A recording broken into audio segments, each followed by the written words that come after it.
Okay, I'm going to try this again. The first thing I did this morning was put everything out that I needed to make my first batch of communion bread. And because this is going to be Easter Sunday, I'm making 2 batches.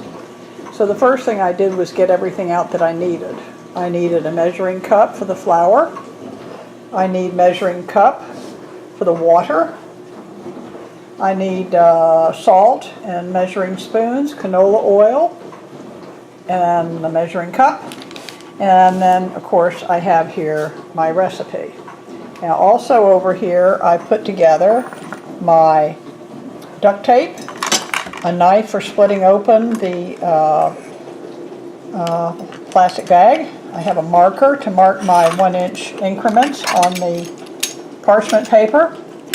I have a pizza roller, which works really well, a pair of scissors for trimming the bag, and then a couple of rulers that I personally use. And you may find a different way to do this, but all of these things work really well for me. Over here, I have put together my first batch of bread, which I now have resting. So over here on the butcher block, I have taken 2 dowels and I have taped them down. Now what I did was I taped them down so that I would have control on the thickness of the communion bread, hopefully, along with my rolling pin. So that's how I get started with everything. Flour, water, salt, canola oil, measuring cups, and utensils for marking the plastic and cutting it and marking the bread. One thing I might mention about the bags is that I use those that do not have the zip lock. They're just the zipper kind, I guess you call it, and they're much easier to deal with without that zipper in it. So now I'm getting ready to make my second batch of communion bread, and I'll put everything together, and then once I get it together, I'll show you how I mix it up. Okay, I've mixed up the 3 ingredients, the water, the salt, and the canola oil, and you can see it's kind of on the creamy side, kind of yellowish, and so then I'm going to start adding the flour. I try to keep everything pretty much close to the bottom of the bag as I can. That way it doesn't get all over the bag and you have to squish it and everything. So once I get this all squished together, and then I'm going to let it rest. And I do make sure that when I smush it all together, a lot of the pieces get smushed around the outside of or not the outside, but the upper part of the bag, and I make sure that I get that all incorporated into the bag. Okay, now I've got the first batch that I'm getting ready to cut. Now you'll notice that with the scissors I have cut off the top part of the bag.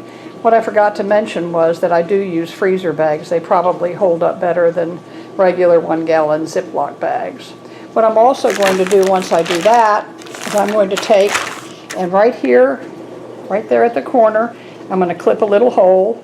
I'm going to do the same thing on this other side, as well as a little itsy bitsy tiny snip of both corners.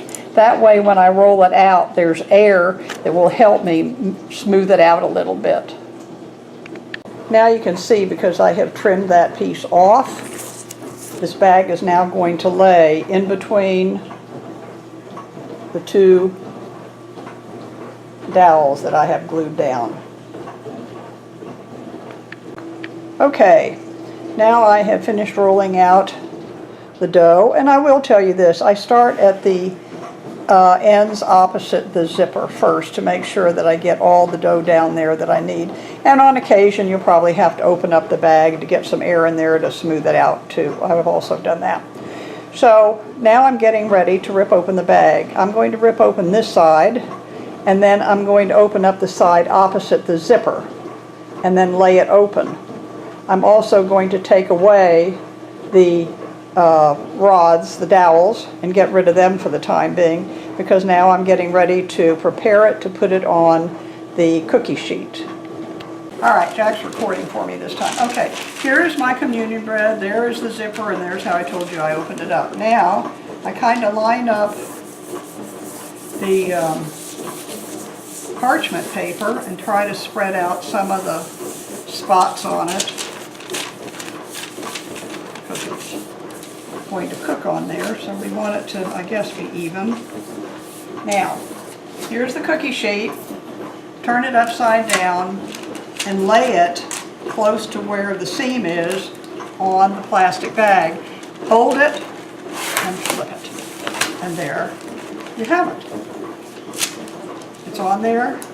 It's pretty much centered, good as it's going to get. And then what I'm going to do is come mark 1-inch increments, and I'll show you that once I've got it done. Once I've got those done, I'll make sure that I have the 3-inch square here for pasture, and the rest of it will all be for serving. Now once I mark the 1-inch increments, because I have a 1-inch ruler here with cork on the bottom, I don't want to ruin that. Then I'm going to take the 1-inch and I'm going to mark it like this.